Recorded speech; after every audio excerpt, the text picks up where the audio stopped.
11장 가정에서의 일반적인 의무들 외에도 주님께서 그들을 위해 참회와 감사의 특별한 의무들로 섭리하시는 경우에 각 가정에서는 이를 신중히 수행해야 한다. 해설입니다. 가장의 인도에 의해 가정에서 이루어지는 가정예배가 목회적 기능을 수행하는 것은 11장에서 언급하는 내용들 가운데서도 명료하게 드러납니다. 특별히 가정에서 참회와 감사의 특별한 의무들을 수행하는 경우에 그것이 사적으로서만이 아니라 공적으로 온 가족이 모이는 가정예배 가운데서 이뤄질 수 있음을 언급하여 각 가정에서 이뤄지는 가정예배가 얼마나 큰 목회적 기능을 수행하는 것인지를 실감할 수가 있는 것입니다. 사실 신자들에게 참회와 감사가 빈번하고도 실질적으로 요구되는 곳은 각자의 가정입니다. 가정에서 이루어지는 일상적인 일들 가운데서 가장 실제적인 참회를 필요로 하는 죄와 잘못을 범하기 쉬우며 감사할 것 또한 가정과 일상적인 일들 가운데서 가장 실제적으로 경험할 수 있는 것입니다. 그러므로 가정에서의 일반적인 의무들에 속하는 경건의 훈련들 외에도 실제적인 참회와 감사가 가정에서 이루어질 수 있도록 해야 마땅합니다.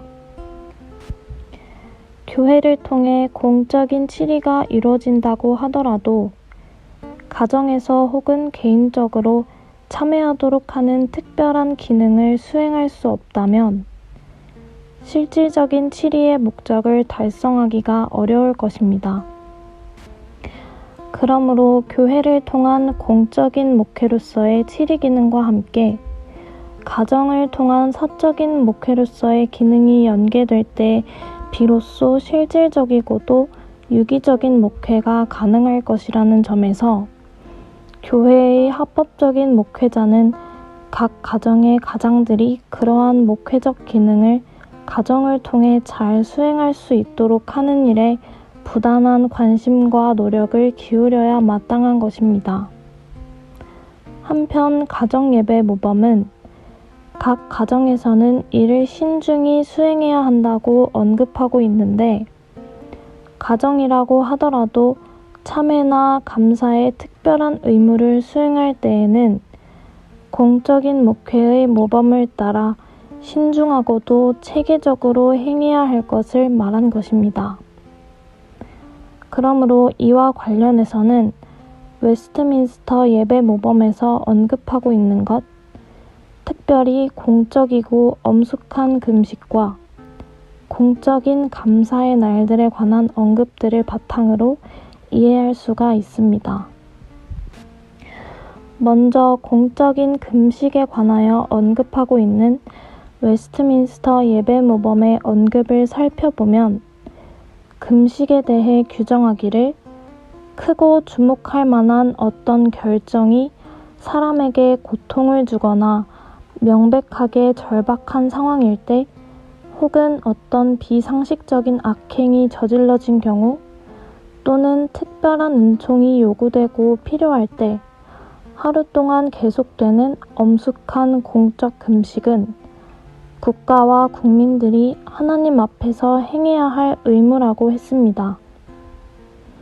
그리고 그러한 의무를 수행하는 모든 과정에서 하나님을 향해 회중들을 대변하는 목사는 진지하고 철저하게 회중들을 미리 생각하여 마음속에서 우러나오는 말을 해야 하며 특별히 회중들의 죄를 비통히 여기는 마음으로 자신과 회중들을 깨닫게 하며 그들의 마음을 녹이도록 한다.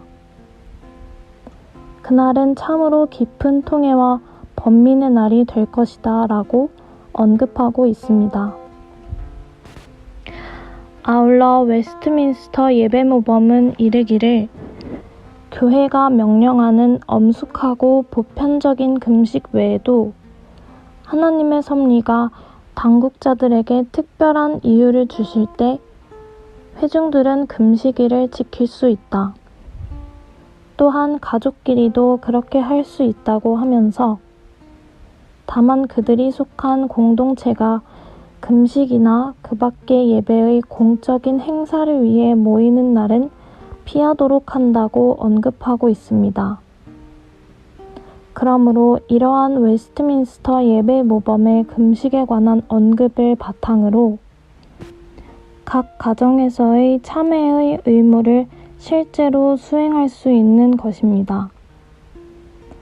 특별히 웨스트민스터 예배 모범에서 목사는 온전한 인내를 가지고 그날의 일이 형식적인 의무로 끝나는 것이 아니라 사적으로는 회중 자신과 가족들을, 공적으로는 그들이 고백한 모든 신실한 사랑과 결심을 강화시키고 그날을 평생토록 기억하게끔 그들을 권면해야 한다.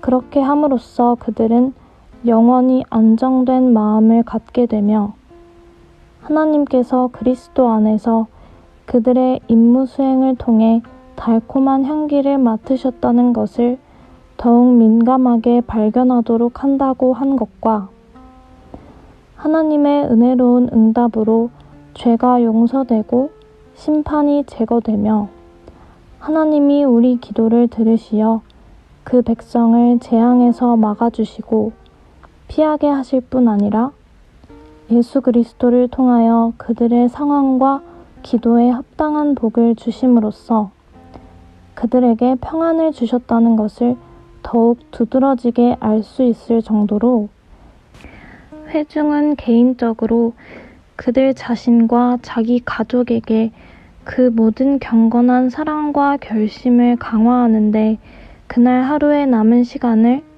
더욱이 그들의 여생을 활용해야 한다는 것도 권고해야 한다고 한 것처럼 가장은 그러한 참회의 은혜가 가정 안에서 풍성하게 이루어지도록 하는 실질적인 목회자로서 그 역할을 감당해야 하겠습니다. 두 번째로 감사에 관해 언급하고 있는 웨스트민스터 예배 모범의 항목을 보면 각 가정에서 이루어지는 감사에 관한 의무를 어떻게 수행해야 할 것인지에 관한 지침을 얻을 수가 있는데 특별히 시편 찬송을 부르는 것의 유용성을 언급하고 있는 것을 볼 수 있습니다. 그에 따르면 시편 찬송은 대부분의 의식 중에서 감사와 즐거움을 가장 잘 표현한 것이기 때문에 현재의 의식에 적합한 말씀을 봉독하기 전이나 후에 감사의 뜻을 담은 시편 찬송을 부르도록 한다고 했습니다. 따라서 가정에서도 시편 찬송은 적극적으로 권장되고 불려야 할 가장 합당한 찬송이요 감사의 방편임을 다시 한번 확인해 볼 수 있습니다. 한편 웨스트민스터 예배 모범은 신자들의 공적인 감사와 관련하여 목사는 폐회하기 전에 회중들이 먹고 쉬는 가운데서 과도한 소란, 폭식, 술 취함, 그런 종류의 더 많은 죄들을 경계하도록 엄숙히 권면해야 한다.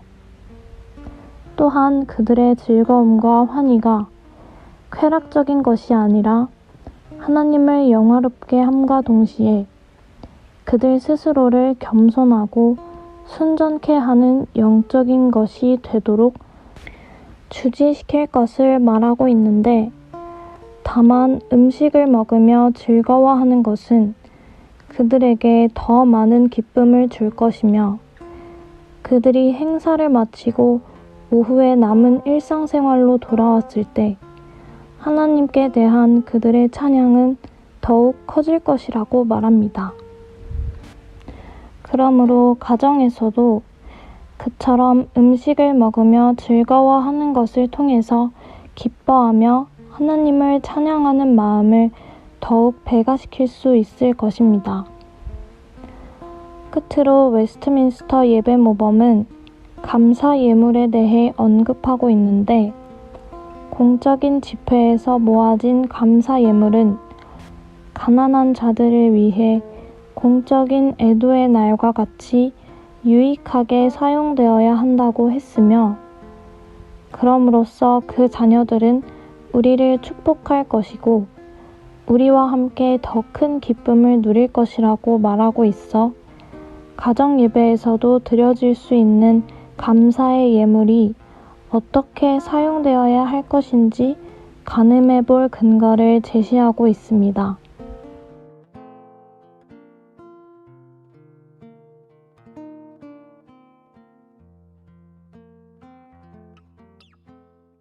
땅의 모든 끝이 여호와를 기억하고 돌아오며 열방의 모든 족속이 주의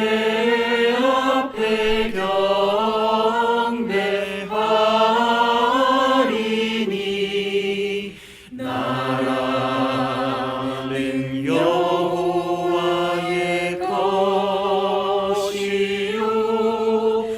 여호와는 열방의 주제심이